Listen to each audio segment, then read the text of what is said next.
Bismillahirrahmanirrahim. Assalamualaikum warahmatullahi wabarakatuh. Innal hamdalillahi nahmaduhu wa nasta'inuhu wa nastaghfiruh wa na'udzu billahi min syururi anfusina wa sayyiati a'malina. Man yahdihillahu fala mudilla lahu wa may yudlilhu fala hadiyalah. Ashhadu an la ilaha illallah wahdahu la syarika lah wa ashhadu anna Muhammadan abduhu wa rasuluh.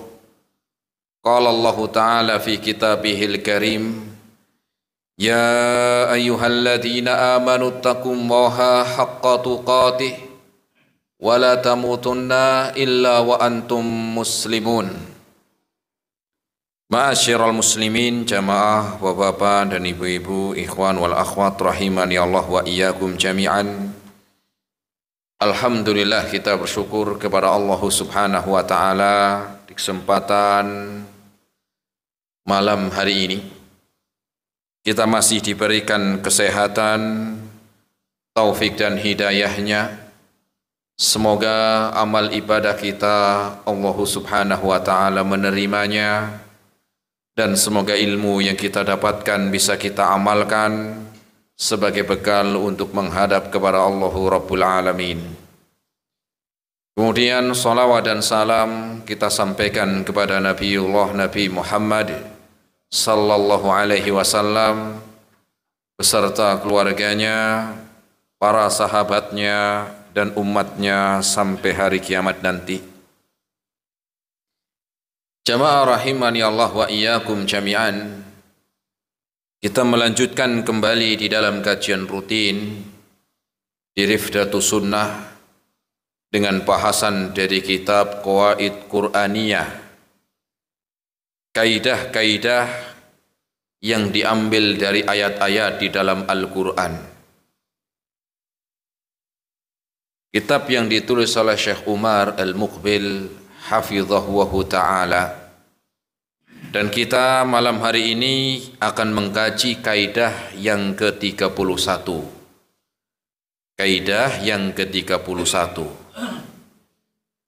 Di mana kaidah ke-31 ini adalah suatu kaidah yang sangat dibutuhkan bagi yang sudah berumah tangga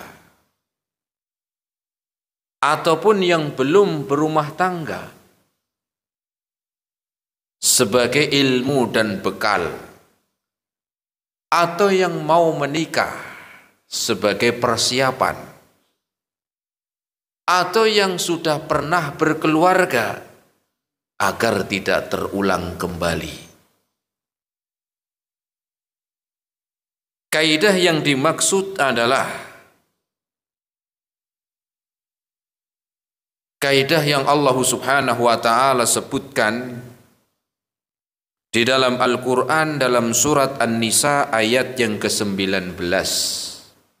Surat apa? An-Nisa ayat 19. Di mana kaidah di dalam ayat yang mulia ini, kalau diamalkan dengan baik, akan menjadikan rumah tangga semakin harmonis, semakin baik dengan pasangan hidupnya, baik itu istri kepada suami ataupun suami kepada istrinya. Allah Subhanahu wa taala berfirman, wa ashiruhunna bil ma'ruf, dan pergaulilah istrimu dengan cara yang baik, dengan patut, dan pergaulilah atau bergaulah dengan pasanganmu secara baik. Quran surat An-Nisa ayat yang ke-19. Jamaah rahimani Allah wa iyyakum jami'an. Allah Subhanahu wa taala mengkabarkan di dalam ayat yang mulia ini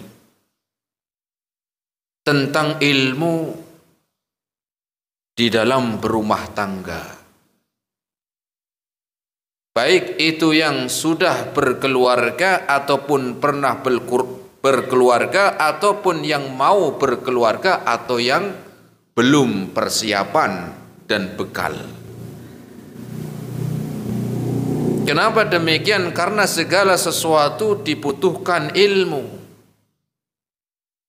Terlebih lagi ketika di dalam urusan keluarga pernikahan, ini bukan perkara yang remeh. Kata Imam Asy-Syafi'i, beliau mengatakan, man arada dunya fa'alaihi bil ilmi, wa man arada al-akhirata fa'alaihi bil ilmi, wa man arada bihima fa'alaihi bil ilmi. Barang siapa yang menginginkan dunia, maka hendaklah dia bekali dengan ilmu. Dan barang siapa menginginkan kebaikan akhirat, maka dia pun harus membekali dengan ilmu. Dan barang siapa yang menginginkan kebaikan dunia dan juga akhiratnya, fa'alaihi bil ilmi, maka juga bekali dengan ilmu. Dan di dalam pernikahan, di dalam berkeluarga itu terkumpul dunia dan juga akhirat. Sehingga Allah Subhanahu wa taala memerintahkan kepada kita bahwa untuk benar-benar kita mengamalkan dalam ayat yang mulia ini, wa ashiruhunna bil ma'ruf, dan bergaulah dengan pasanganmu secara baik. Jamaah rahimani Allah wa iyyakum jami'an.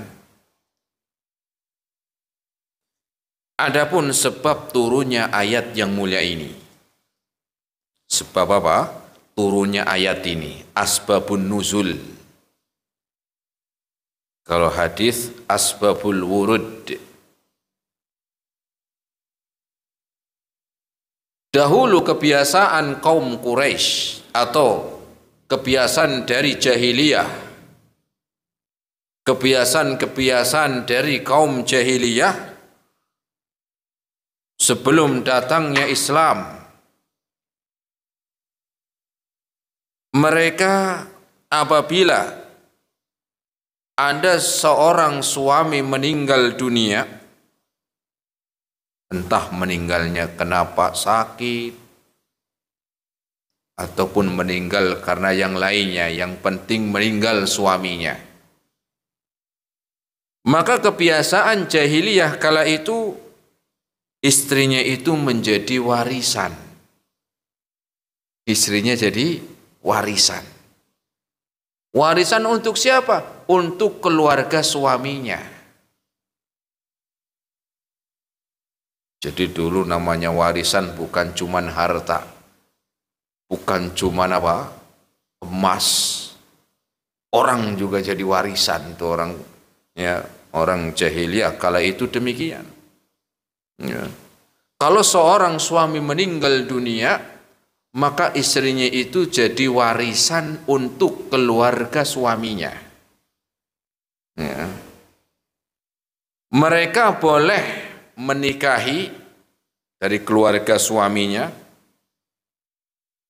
atau boleh mereka menikahkan kepada orang lain, atau mereka tidak dua-duanya, tidak menikahi dan tidak menikahkan. Tidak dua-duanya, gimana? Ya ditolakin semuanya. Sudah. Hidupnya sendirian begitu. Ada yang datang tolak. Ya. Maka tentunya yang demikian adalah menyelisihi syariat di dalam Islam. Maka Allah Subhanahu wa taala setelah mengutus Rasul sallallahu alaihi wasallam, turunlah ayat yang mulia ini bahwa perbuatannya enggak benar. Kalau suaminya meninggal ya sudah, balik lagi ke orang tuanya. Bukan berarti akad dibeli kemudian kayak barang punya saya, kalau saya meninggal untuk keluarga saya, bukan, kembali ke orang tuanya. Ini kebiasaan jahiliyah. Ya. Maka turunlah ayat yang mulia ini, yaitu surat An-Nisa ayat yang ke-19, di mana Allah Subhanahu wa taala berfirman,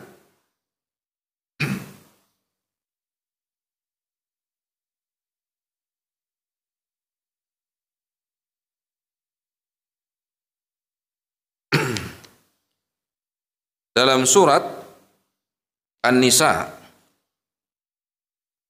yaitu ayat yang ke-19, Allah Subhanahu wa taala berfirman,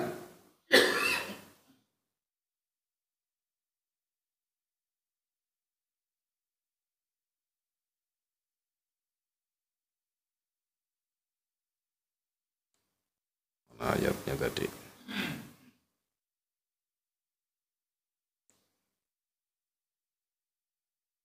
Allah Subhanahu wa taala berfirman,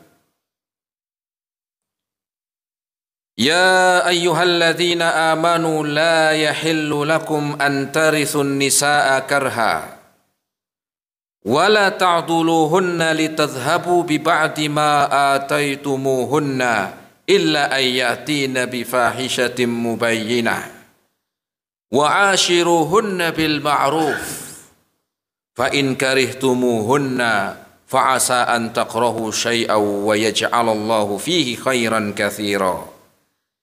Yang artinya, wahai orang-orang yang beriman, tidak halal bagi kalian mewarisi perempuan dengan jalan paksa. Dan janganlah kalian menyusahkan mereka karena hendak mengambil sebagian dari apa yang telah kalian berikan kepadanya. Kecuali apabila mereka melakukan perbuatan keji yang nyata. Wa ashiruhunna bil ma'ruf. Baru ayat tersebut apa? Ya, wa ashiruhunna bil ma'ruf, dan bergaulah dengan mereka menurut cara yang baik. Jika kamu tidak menyukai mereka, maka bersabarlah, karena boleh jadi kamu tidak menyukai sesuatu padahal Allah menjadikan kebaikan yang banyak padanya. Quran surat An-Nisa ayat yang ke-19 itu komplitnya. Ya, dan diambil dari ayat tersebut kaidah wa ashiruhunna bil ma'ruf, dan bergaulah dengan pasanganmu dengan cara yang baik. Jamaah rahimani Allah wa iyyakum jami'an. Keributan-keributan di dalam rumah tangga sering terjadi. Di antara sebab terjadinya keributan yang ada di dalam rumah tangga itu karena bergaul dengan cara yang tidak baik. Ya. Baik itu suami kepada istrinya atau istrinya kepada suami. Ini di antara bentuk apa? Seringkali terjadinya keributan-keributan antara suami dan istri, itu di antaranya timbul karena ya di dalam bergaul dengan cara yang tidak ma'ruf.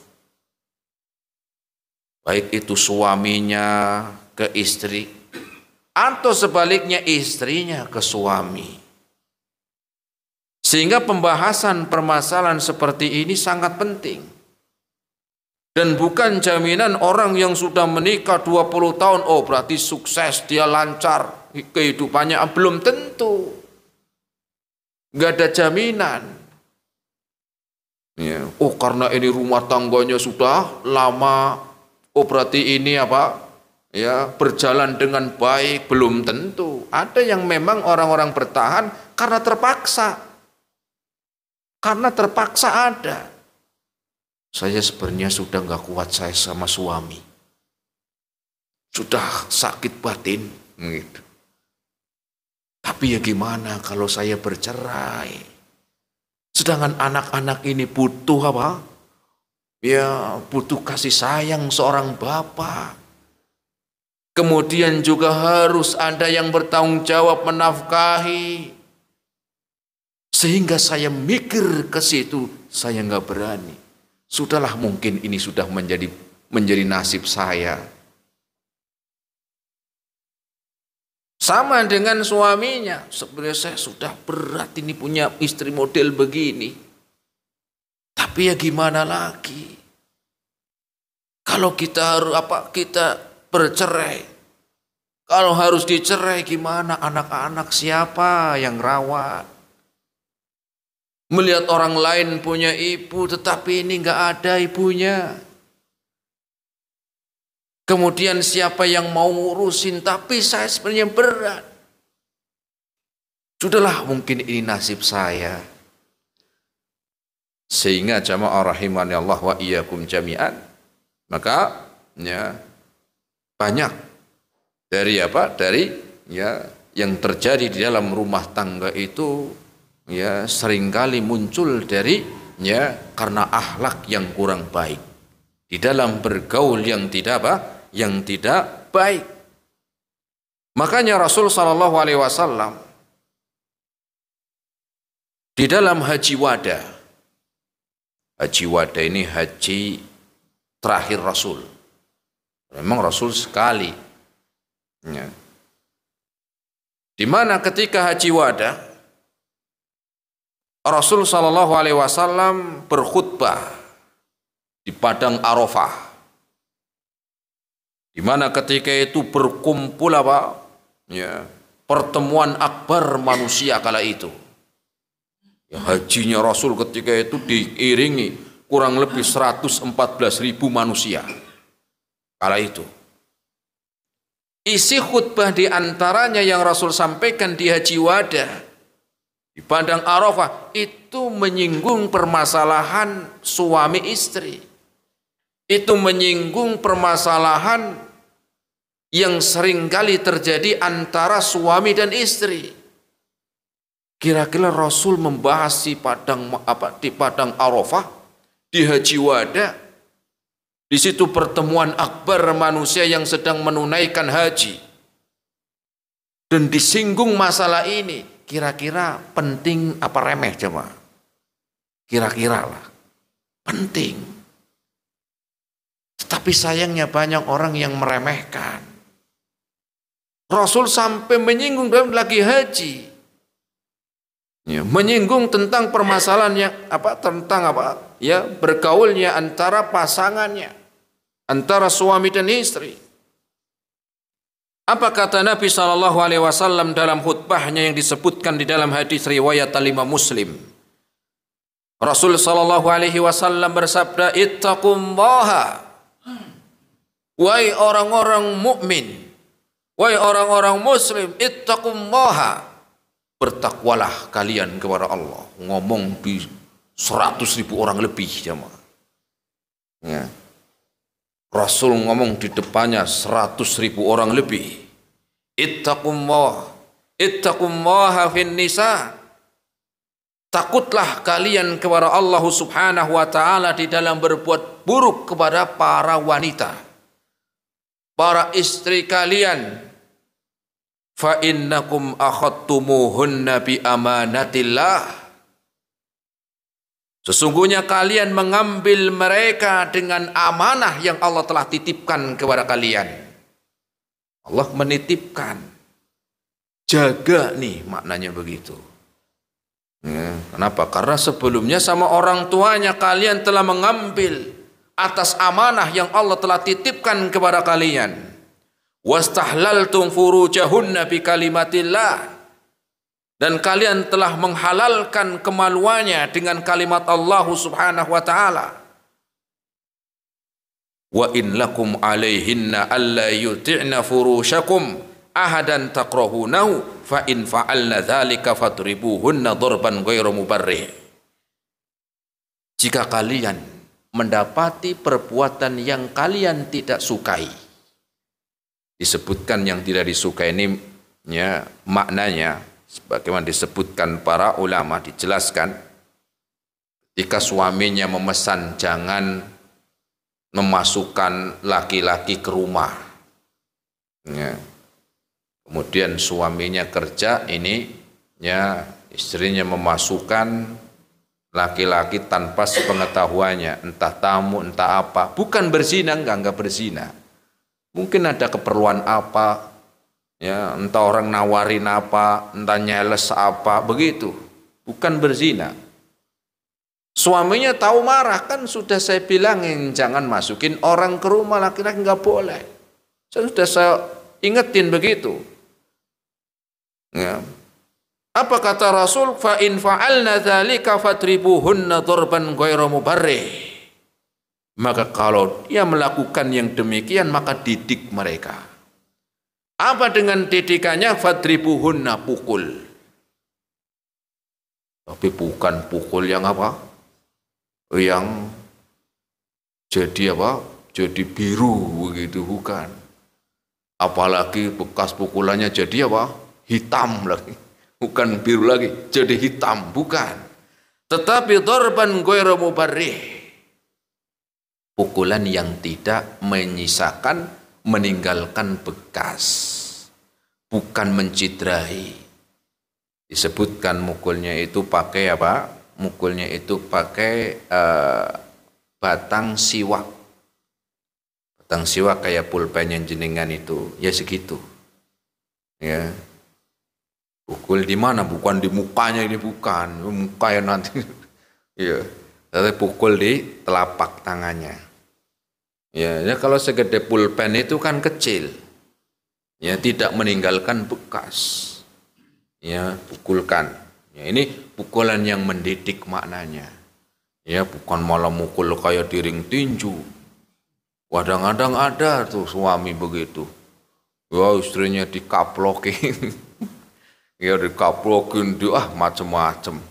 Ya, ini suami nggak bener. Kalau mau mukul kayak di ring tinju, jangan lawannya istri. Istri perempuan sono masuk ring tinju lawan yang sekelas. Bukan apa mukul istrinya, nggak bener. Ya. Nah ini, jadi apa? Rasul Shallallahu Alaihi Wasallam mengingatkan demikian. Walahunna alaikum rizquhunna. Dan bagi mereka atas kalian wajib untuk memberikan nafkah. Ya, wajib mengasih nafkah. Ini kadang-kadang enggak. Istrinya yang kerja. Yang wajib memberikan nafkah itu suaminya. Ya bukan salah, silakan kalau mau kerja, tetapi ya jangan sampai Jangan sampai menimbulkan mudarat. Ya, kadang-kadang yang repot suaminya emang nggak mau kerja. Istrinya yang banting tulang, peras keringat. Kaki jadi kepala, kepala jadi kaki, saking semangatnya. Suaminya nggak kerja. Ya, kerjanya ternak teri, nganter anak sama. Itu istilah daerah saya kalau pengangguran begitu. Kerjanya apa mas? Ternak teri katanya. Oh, teri mulu ganti dong. Kali-kali tongkol sekalian kan begitu. Jadi apa? Rasul mengingatkan tentang di haji wada pentingnya seorang suami memberikan haknya, memberikan kewajiban kepada mereka para istri. Walahunna alaikum rizquhunna. Ngasih rezekinya berapa nafkah? Ya sesuaikan kebiasaan keumuman. Ya. Kalau jenengan misalnya menikahi perempuan, ya. Kemudian perempuan ini dia dikasih nafkah sebelumnya sama bapaknya, dan mungkin dia karena orang kaya berkecukupan. Kalau memang antum bisa memberikan sesuai seperti bapaknya dulu ngasih sebelum menikah, ahsan.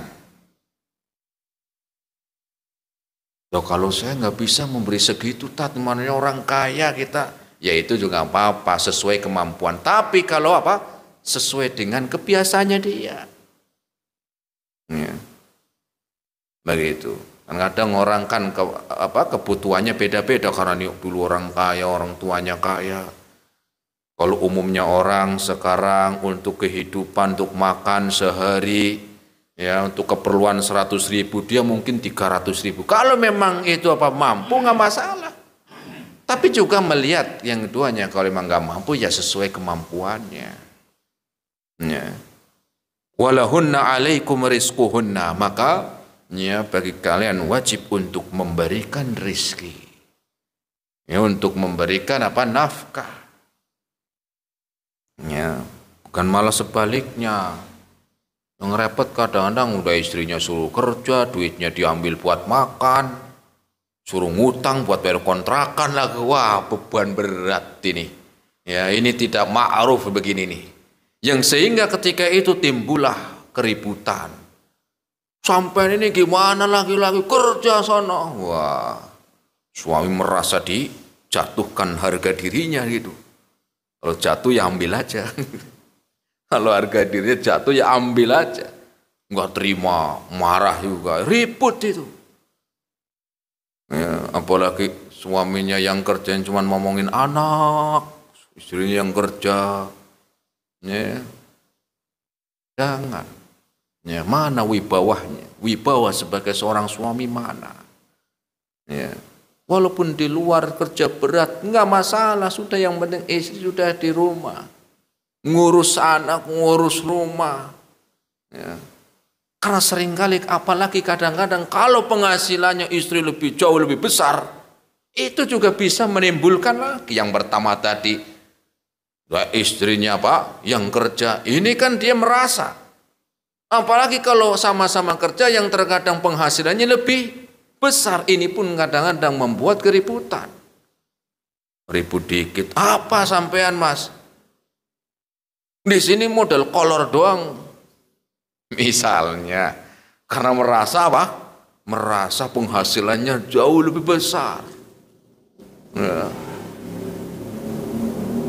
Sampai kadang-kadang akhirnya apa? Ribut, keluar kata-kata yang nggak baik. Kalau kamu jantan, ceraikan saya. Waduh, ngeri nggak Mas? Kalau kamu jantan, ceraikan saya. Ya, nah itulah. Kemudian Rasul melanjutkan wa kiswatuhunna bil ma'ruf, dan berilah mereka pakaian yang baik. Berilah pakaian yang baik. Wa kiswatuhunna bil ma'ruf. Ya. Ya sesuaikan. Ya, makan. Ya. Jangan sampai apa? Jangan sampai mendolimi amanah yang Allah telah titipkan.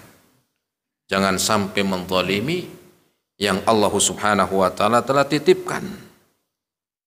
Ya, ketika seorang tidak mengetahui ilmu di dalam apa? Ya. Seorang yang berkeluarga wa ashiruhunna bil ma'ruf seringkali banyak keributan. Bahkan bisa mengakibatkan gagal. Ya, gagal di dalam berumah tangga. Ya. Kenapa demikian? Karena seringkali nggak paham kewajibannya apa. Hanya menuntut hak dan hak, tapi lupa kewajibannya apa. Nah, seringkali banyak yang melalaikan tentang kewajiban. Kewajiban suami bagi istrinya apa? Kewajiban istri untuk suami apa? Tetapi ini terlupakan, tetapi hanya menuntut haknya. Ya. Maka apa? Ya, harus dipahami sehingga ya akan apa? Akan menjadikan rumah tangga yang penuh dengan kebaikan. Ya. Pengen istrinya penampilannya cantik, ya kemudian apa? Menyenangkan hati, minimal dandanannya kayak artis Korea, tapi nggak modal, nggak mau modalin. Nah ini nih maknanya nih. Minta haknya, wajibnya mana? Suaminya atau istrinya, iya pengen mas, tapi mana nih uang buat beli bedak? Nggak usah pakai bedak, tuh pakai apa? Tepung beras, mirip kan itu warnanya. Ya itulah, kadang ini contoh. Ya. Atau mungkin suaminya pengen makannya enak-enak, tetapi ngasih uangnya nggak cukup. Ya, paling cukup buat beli nasi sama ikan asin. Lah gimana pengennya enak nih ayam besok daging misalnya. Tapi ngasih uangnya nggak cukup. Hanya pengennya haknya tetapi nggak memberikan kewajibannya. Ya. Dan itu juga ya, sama misalnya juga istri. Ya. Istri pengennya ya apa? Pengennya suaminya baik, suaminya itu penyayang, Tetapi sendiri nggak paham cara berbuat baik menyenangkan suami, nggak paham. Lah ini suami saya nih nggak ada perhatian sama saya sambil nangis-nangis. Tapi sendiri nggak paham bagaimana kewajiban seorang istri membahagiakan suaminya. Ini yang seringkali terjadi keributan. Hanya menginginkan haknya, lupa kewajibannya. Maka apa jamaah rahimani Allah wa iyyakum jami'an? Harus setiap suami dan istri itu sadar dengan apa? Dengan dia menyadari apa yang sudah aku tunaikan. Setiap suami dan istri harusnya menyadari apa yang sudah aku berikan, tunaikan kepada pasanganku. Dari memikirkan apa yang sudah saya dapat dari pasangannya. Harus yang lebih besar kewajibannya, apa itu? Apa yang sudah aku tunaikan untuk apa? Untuk pasanganku. Istri, apa yang aku sudah tunaikan untuk suami. Suami, apa yang sudah aku tunaikan untuk istri. Bukan malah melebihin apa yang sudah aku dapat dari suami. Apa yang sudah aku dapat dari istri. Nah itu. Maknanya Pak, maknanya saling. Kalau suaminya senang istri penampilannya baik, maka harusnya suami juga Pak berpenampilan baik juga. Jangan pengennya istrinya dong tapi sendirinya nggak pengen. Kan saling. Disebutkan oleh sahabat Ibnu Abbas. Ibnu Abbas mengatakan begini jemaah. Inni la uhibbu an atazayyana lil mar'ati kama uhibbu atazayyana li. Saya itu senang berdandan untuk istri saya. Ya, jangan pernah ngedandan untuk istri. Ya, dandannya mau berangkat doang. Berangkat apa? Berangkat kerja, mandi, wangi, ya, kemudian sisirannya, ya, bajunya habis digosok sampai apa? Sampai lancip, bener begitu. Sampai kalau pegang ini langsung tergores ini kulit, saking lah tajamnya. Tapi mau pergi, ya. Ibnu Abbas mengatakan, sungguh aku itu senang berdandan untuk istri saya. Kama uhibbu an atazayyana li, sebagaimana saya senang kalau istri saya berdandan untuk saya. Saya senang berdandan untuk istri sebagaimana saya juga senang kalau istri dandan untuk saya. Sama istri juga begitu. Jadi jangan apa pengennya ya diperhatikan suami tapi sendiri nggak pengen untuk diperhatikan. Ya, pengennya apa? Suaminya perhatian, tetapi sendiri nggak perhatian ke suami. Sekali dandan mau kondangan. Nah, suami pulang kerja belum lagi di luar cobaannya, ujiannya, macem-macem jemaah. Ya, namanya di luar ujian perempuan itu kan aneh-aneh, ada modelnya begini, modelnya begitu, warna-warni. Harapannya ketika pulang bisa apa? Bisa ya menunaikan syahwatnya sampai rumah, istri tidur. Udah gitu apa penampilannya kurang apa? Kurang menarik. Udah gitu baunya apa? Baunya empol anak. Wah, udah yang tadinya apa? Syahwatnya sudah diupun-upun sampai rumah, syahwatnya terjun bebas. Maka apa? Saling. Ya. Disebutkan Rasul Shallallahu Alaihi Wasallam. Ya, kata Aisyah radhiyallahu taala anha, nih lihat, orang paling tahu tentang istri itu suami, dan orang yang paling tahu tentang suami itu istri. Kenapa? Orang dekat. Aisyah pernah ditanya, biasanya Rasul kalau mau masuk rumah gimana? Ya. Nanya ke istrinya ya paham. Ya. Apa kata Aisyah radhiyallahu taala anha ketika ditanya biasanya Rasul kalau mau masuk rumah itu gimana? Aisyah menjawab, qalat kana Rasulullah sallallahu alaihi wasallam yabda'u bisiwaki idza dakhala manzilahu. Rasul itu setiap kali mau masuk rumah itu bersiwak dulu biar wangi mulutnya. Itu Rasul contoh teladan. Ya. Pengen dia memberikan yang terbaik untuk istrinya. Rasul setiap kali mau masuk rumah, mau ketemu saya, kata istrinya, Rasul di depan pintu sudah bersiwak dulu. Masya Allah, luar biasa Rasul sama. Ya. Yang kasihan kalau suaminya udut, waduh ini beda lagi. Kalau yang suaminya udut, Bu, gimana suaminya jenengan ketika masuk rumah? Oh, saya disembur asap, Mas. Kasihan bener ini. Ya. Udah nikah udah 30 tahun. Suami saya udah ngerokok 30 tahun. Serasa saya kalau dicium kayak dicium sama asbak. Wah, dolim bener itu. Ya, Rasul saya bersiap wangi. Ya. Ini menunjukkan Rasul pun perhatian, gak cuma ngomong tadi, tetapi Rasul juga praktek. Kita yang sering kurang perhatian di situ. Ya, udah pulang ya sudah, penampilan sudah semrawut sudah. Ya. Maka hendaklah ingat dengan firman Allah Subhanahu wa taala, ya, apa kata Allah, wa ashiruhunna bil ma'ruf, sama-sama. Ya. Kenapa demikian? Kalau ini enggak dijaga benar-benar, ini hati-hati.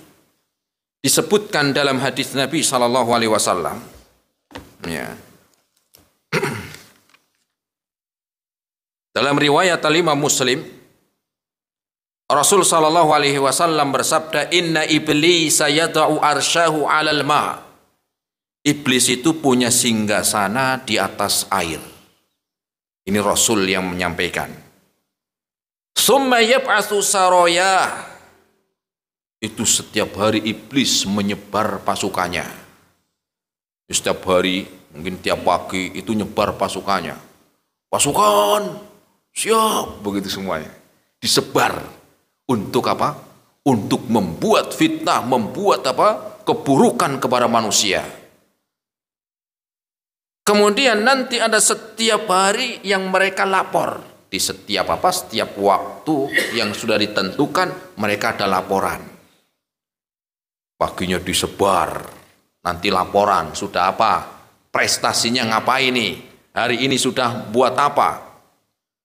Fa'adnahum minhum manzilatan, kemudian ya, fa'adhamuhum fitnatan, di mana iblis sebagai ya, sebagai ketua tertinggi akan memberikan suatu penghargaan bagi pasukan setan-setan ini yang sudah mampu untuk ya, membuat manusia itu terfitnah. Akan dikasih akan dikasih penghargaan. Yaji'u ahaduhum fayaqulu fa'altu kada wa kada. Yang pertama, ya ketua, begitulah. Hari ini saya sudah menjadikan orang mencuri. Ada orang yang sudah saya rayu sampai dia mau mencuri. Katanya iblis ya, iblis mengatakan, ma sona'ta syai'a. Kecil. Kamu apa? Hari ini saya sudah buat orang mau mabuk. Ma sona'ta syai'a. Enggak, remeh itu biasa. Ya. Ada lagi, hari ini saya sudah buat orang jadi berantem. Iya tapi belum. Ya, masih nilainya enggak terlalu besar, begitulah. Kalau dinilai kurang besar. Summa yaji'u ahaduhum fayaqulu ma taraktuhu hatta qaraqtu bainahu wa baina imraati. Ya iblis, hari ini aku sudah mampu menjadikan suami istri cerai. Hari ini laporannya sudah laporan saya hari ini sudah membuat suami istri ribut, akhirnya cerai. Apa kata iblis? Qala fayudnihi minhu. Sini. Dipanggil, mau dikasih apresiasi. Kasih apa? Apresiasi. Fayaqulu ni'ma anta. Wah, bagus kamu ini. Hari ini pemenangnya yang membuat kekacauan pemenangnya ini. Langsung dikasih piala sama. Dikasih apa? Piala. Setannya dikasih piala, mengalahkan dari apa yang dibuat yang lainnya. Ya. Maka kita jangan sampai terjatuh di situ. Kita yang cerai, ya jangan kita lah, kita yang lain maksudnya ya. Ya kita yang lain, bukan kita saya. Ya. Buat kita itu cerai, setan yang dapat piala. Jengkel nggak itu? Jengkel banget. Enak aja kita yang mumet yang dapat piala. Wah, makanya ingat wa ashiruhunna bil ma'ruf. Maka hendaklah kita tahu apa yang harus kita tunaikan di dalam kewajiban untuk apa? Untuk pasangannya. Sehingga dengan itu mendapatkan kebaikan-kebaikan yang Allah Subhanahu wa taala apa? Ya janjikan. Ya. Sehingga dan yang terakhir adalah hendaklah kita selalu mengingat. Hendaklah kita masing-masing baik itu suami ataupun istri selalu mengingat akan bertanggung jawab nanti pada hari kiamat. Setiap kita sebagai suami akan ditanya tanggung jawab kita untuk istrinya. Kemudian istri pun akan bertanggung jawab kepada Allah apa yang sudah engkau tunaikan untuk suaminya. Maka ingat dengan kaidah yang ke-31 ini, wa ashiruhunna bil ma'ruf. Maka bergaulah ya, dengan pasangan, yaitu dengan bergaul yang baik. Semoga bermanfaat pada kesempatan malam hari ini. Terima kasih atas segala perhatiannya. Mohon maaf atas segala kekurangannya. Wassallallahu ala nabiyyina Muhammad wa ala alihi wa ashabihi wa sallama tasliman katsira. Nah, silakan barangkali ada yang mau ditanyakan yang mungkin bisa dijawab.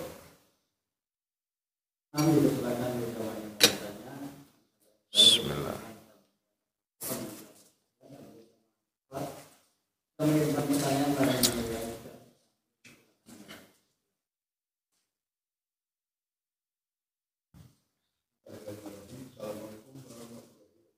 Waalaikumsalam warahmatullahi wabarakatuh. Normal, semuanya dalam keadaan normal. Ini saya ada tanyakan, ini fakta Pak. Betul terjadi. Iya. Dan belum lama. Itu saya dari pihak keluarga melamar menikah. Nah, setelah menikah ternyata didapati bahwa lelaki model. Nah, bagi si wanita, pokoknya akhirnya tidak mau. Akhirnya punya suami kalau wanita cerai.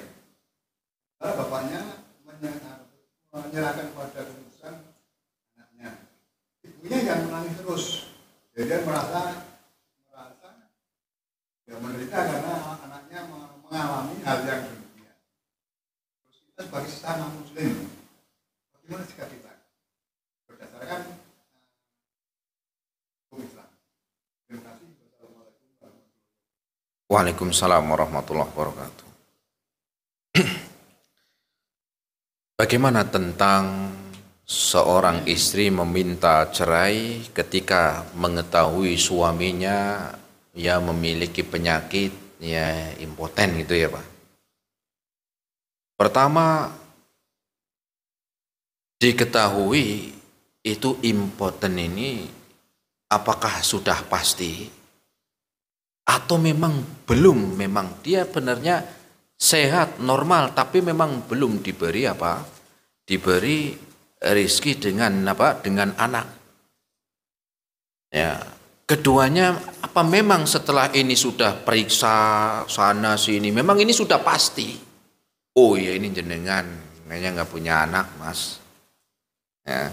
Maka ini pertama, kalau yang pertama maka ini belum jelas karena sudah nikah 5 tahun misalnya. Ya, 5 tahun, 6 tahun, 10 tahun. Tapi aslinya sehat, normal, tapi memang belum dikasih seorang anak. Suaminya normal, istrinya normal. Ya, maka ya ketika keadaannya ini, maka lebih baik ya sabar dulu. Sabar dulu. Karena apa?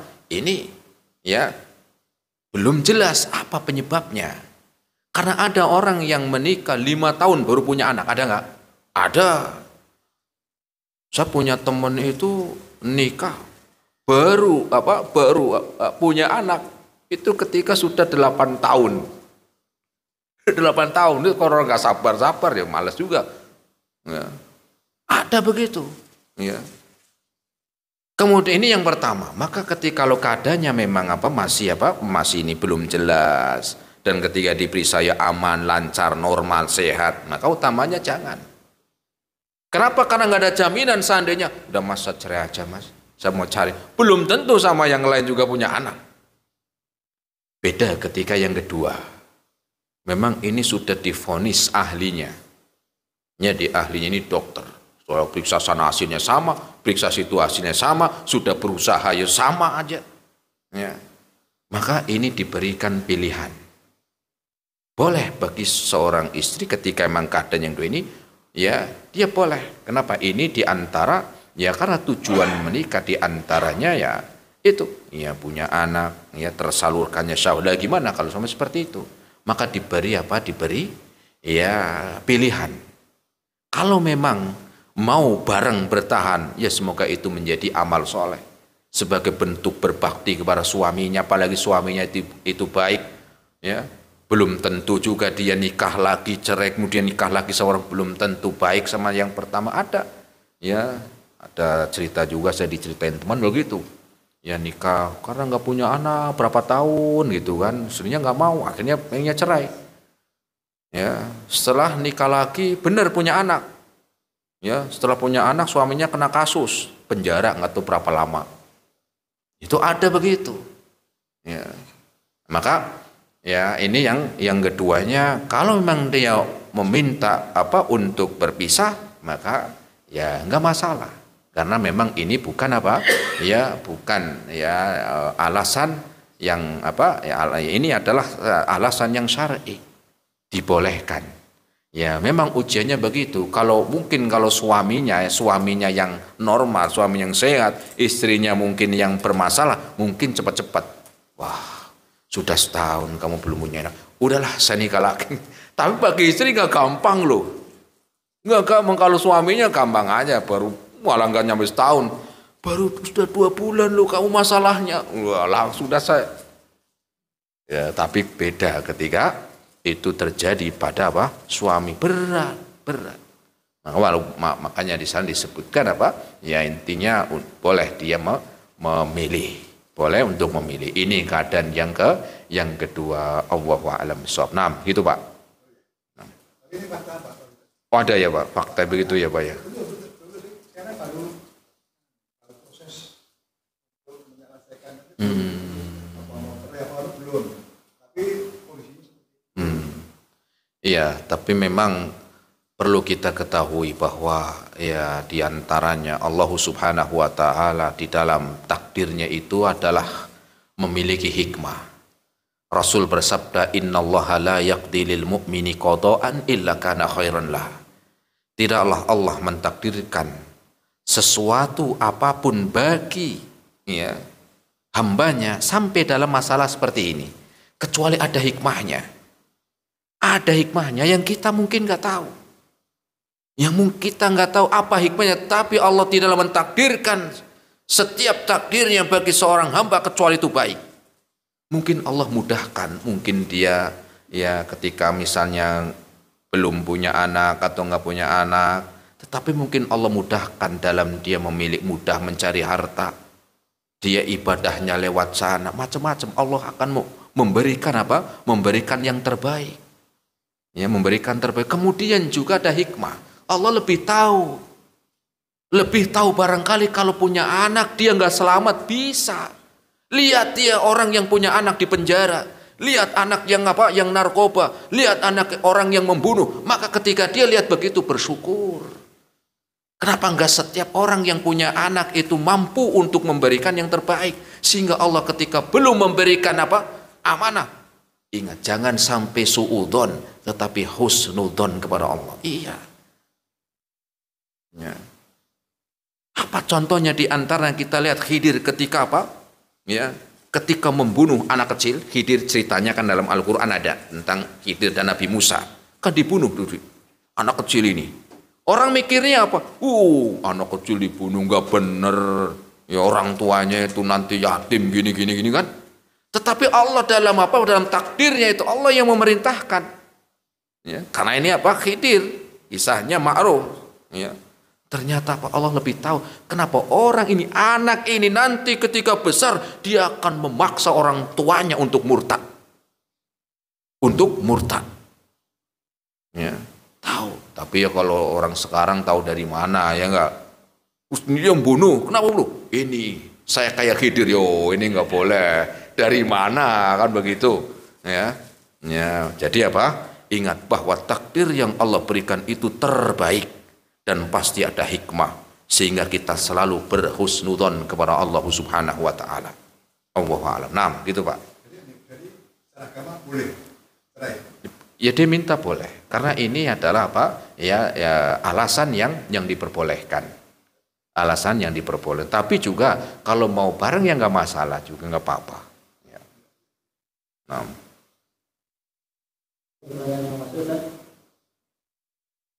Kita sudah dijamin Allah, tetapi saya sudah melamar kerja gagal. Sepi atau rugi. Apa yang harus saya... Gimana yang sepi rugi gimana? Pelan-pelan. Jadi kita sudah dijamin Allah, tapi saya sudah melamar kerja tapi gagal. Dan berdagang sepi atau rugi. Apa yang harus saya lakukan? Ya. Sudah melamar pekerjaan juga sulit. Kemudian sudah jualan juga sepi. Pertama, di dalam kita ya bekerja tentunya ada yang kita harapkan sesuai dan ada yang tidak sesuai harapan. Maka kalau memang tadi ya sudah ya kalau kerja ya sudah berusaha nyari-nyari ya melamar sana sini, maka pertama kalau memang nyari kerjaan enggak harus setiap kerjaan itu pakai lamaran. Ada yang pekerjaan itu nggak harus pakai lamaran. Kadang-kadang orang apa nggak kerja-kerja, saya punya ijazah nih belum. Ya kerjaan kan nggak harus yang sesuai itu. Kalau memang itu nggak dapat kerja yang lain. Loh tapi kalau ngelamar di sana nanti jadi pegawai tetap. Yang penting kan tetap bekerja. Bukan jadi pegawai tetap. Yang penting kan apa? Tetap kerja kan begitu. Loh ini udah jualan yang tersepi. Ya kalau memang jualannya sepi, ya ganti jualan yang lain. Ya. Kenapa? Karena innallaha la yughayyiru biqaumin hatta yughayyiru bi anfusihim. Allah tidak merubah nasib seseorang sampai dia mau untuk merubah. Dan ini bentuk tawakal itu adalah kita ada usaha kalau memang ini kok aku nggak cukup. Ya, usaha ini jualan kok sepi terus. Cari yang lain lagi. Cari yang lain terus. Belajar, cari, berdoa. Jangan lupa begitu. Ya. Bukan ini saya sudah tawakal begini ya Allah, iya tawakal tapi apa ya bukan pasrah tetapi ada usaha. Usaha ini gagal, coba cari lagi yang lain, mungkin saya belum di sini ya terus ya, maka semakin ada usaha maka Allah akan apa akan memudahkan ya, semakin sulit semakin dekat kemudahan insya Allah. Kenapa? Karena gelap yang paling gelap itu tepat ketika sebelum terbitnya fajar. Malam yang paling gelap itu sebelum terbitnya fajar. Semakin gelap maka akan semakin keluar fajarnya. Itulah. Ya, maka cari usaha yang lain, jualan yang lain. Ya, kemudian terus inovasi, cari apa yang terbaik, bagaimana cara memasarkan. Ya, banyak orang seperti itu. Ya, ternyata diberikan kemudahan ya banyak. Ya, jangan putus asa. Jangan putus asa, berusaha dan jangan pasrah. 6. Satu lagi, barangkali ada pertanyaan. Ada pertanyaan lagi? Cukup? Ya, Kalau ada pertanyaan kita cukupkan sampai di sini, semoga bermanfaat. Kita akhiri subhanakallahumma bihamdika asyhadu an la ilaha illa anta astaghfiruka wa atubu ilaik. Assalamualaikum warahmatullahi wabarakatuh.